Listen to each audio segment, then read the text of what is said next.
Hai, sedihnya aku. Hai, nak raya-raya ni. Nak buat apalah.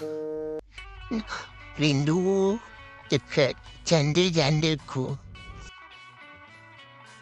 Di hari raya terkenang daku kepada si janda. Janda berhias nun jauh di sana. Janda serta maduku. Hai, apakan daya mama tak bagiku pergi. Tinggallah aku seorang diri dengan mangkuk-mangkuk kakek Tio ini. Janda-jandaku.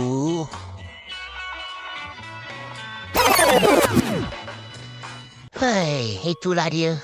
Nasib aku malam ni. Nak buat macam mana? Kan, sedih raya tahun ni. Abu tak ada, Mak Yin tak ada. Sedih. Kami seorang diri. Hai. Tapi aku tetap bersyukurlah. Kan, dapat beraya dengan keluarga-keluarga kat sini. Dengan mangkuk-mangkuk ni pun dia tetap adik-beradik.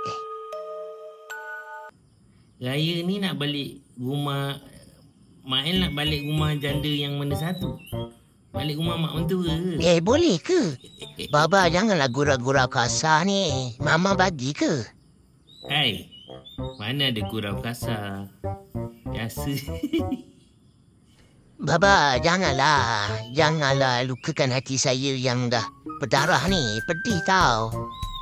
Tak balik beraya ke? Baba ni, janganlah main-mainkan saya. Geram dah ini, Ba. Ba, boleh ke? Mak jangan marah lah. Janganlah marah. Bukan marah, geram. Tak percaya kat Mak El ke? Bukan tak percaya kat Mak El. Kan?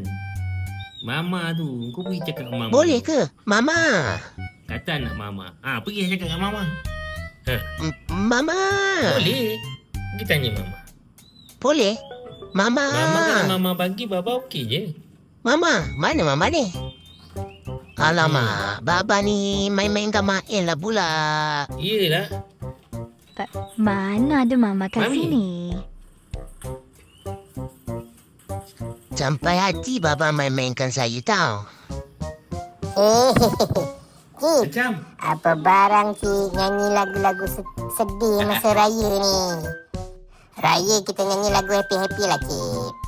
Apalah Cik, nyanyilah lagu raya yang happy-happy. Nak balik kampung. Nak balik nak jumpa janda. Tak baik tahu. Kacau Mak El. Kan Cik kau dah mengajuk. Korang peli-peli dia buat apa? Kau peli dia buat apa? Mana ada perli. Saya nak bagi bos saya chip happy. Alamak, chip ni hati tisu lah. Baiklah, saya nyanyi lagu bagi happy.